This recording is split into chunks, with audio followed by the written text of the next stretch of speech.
बड़े घर में जन्माष्टमी की तैयारियां अपने चरम पर थीं। हर तरफ भक्ति और उल्लास का माहौल था। लेकिन इस खुशी के बीच बड़ी बुआ और छोटी चाची ने रच डाली थी एक गंदी साजिश। उनका इरादा साफ था, अहाना को पूरे परिवार के सामने नीचा दिखाना और दुर्गा देवी की नजरों से गिरा देना। शुरुआत में ऐसा लग भी रहा था कि उनकी चाल कामयाब हो जाएगी, क्योंकि घर में प्रसादी और खाने का इंतजाम सिर्फ 40-50 लोगों के लिए ही किया गया था, जबकि मेहमानों की भीड़ लगातार बढ़ती जा रही थी। दुर्गा देवी के माथे पर चिंता की लकीरें साफ दिख रही थी। उनका दिल तेजी से धड़क रहा था। इतने सारे मेहमान आ गए।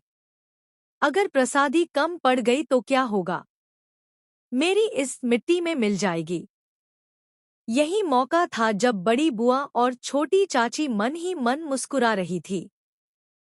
दोनों को पूरा यकीन था कि आज दुर्गा देवी के सामने अहाना की असलियत खुल जाएगी और फिर हमेशा के लिए अहाना इस घर में बेइज्जत होकर चुप बैठ जाएगी।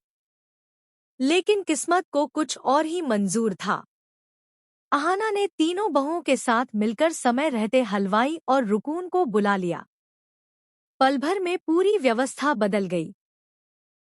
जहां मेहमान भूख की चिंता में थे, वहीं अचानक से स्वादिष्ट प्रसादी की खुशबू पूरे घर में फैल गई। हर कोई संतोष से प्रसाद ग्रहण करने लगा। जब यह नज़ारा बड़ी बुआ और छोटी चाची ने देखा, तो उनके पैरों तले सचमुच जमीन खिसक गई।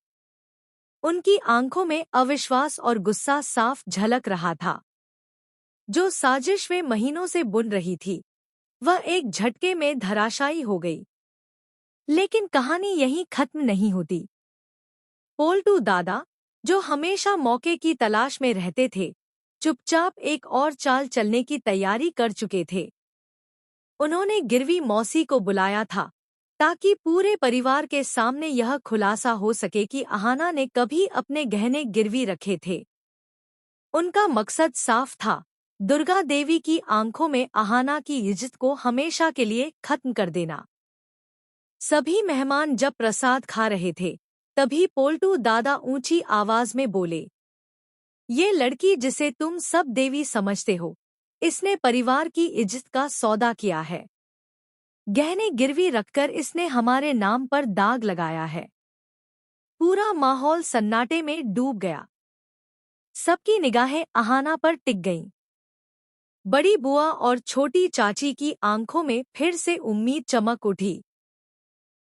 लेकिन तभी कुछ ऐसा हुआ जिसकी किसी ने कल्पना भी नहीं की थी। गिरवी मौसी जब सामने आईं, तो उन्होंने अहाना को पहचानने से ही इनकार कर दिया।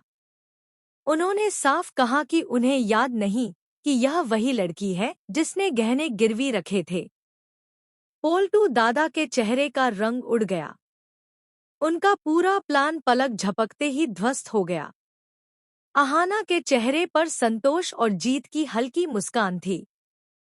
लेकिन असली ड्रामा अब शुरू हुआ।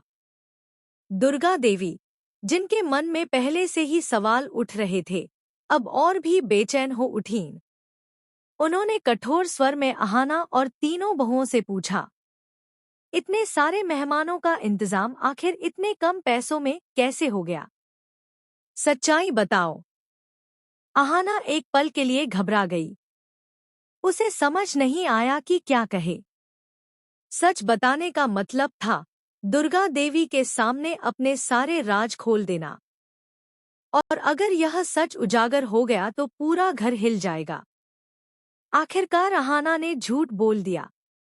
उसने मुस्कुराते हुए कहा, मांग जी, सब आपके आशीर्वाद का असर है। भगवान ने ही हमारी मदद की। दुर्गा देवी ने उसकी आंखों में झांक कर देखा। उन्हें लगा कि अहाना कुछ छुपा रही है, लेकिन फिर भी उन्होंने उसके शब्दों पर विश्वास कर लिया। बड़ी बुआ का गुस्सा सा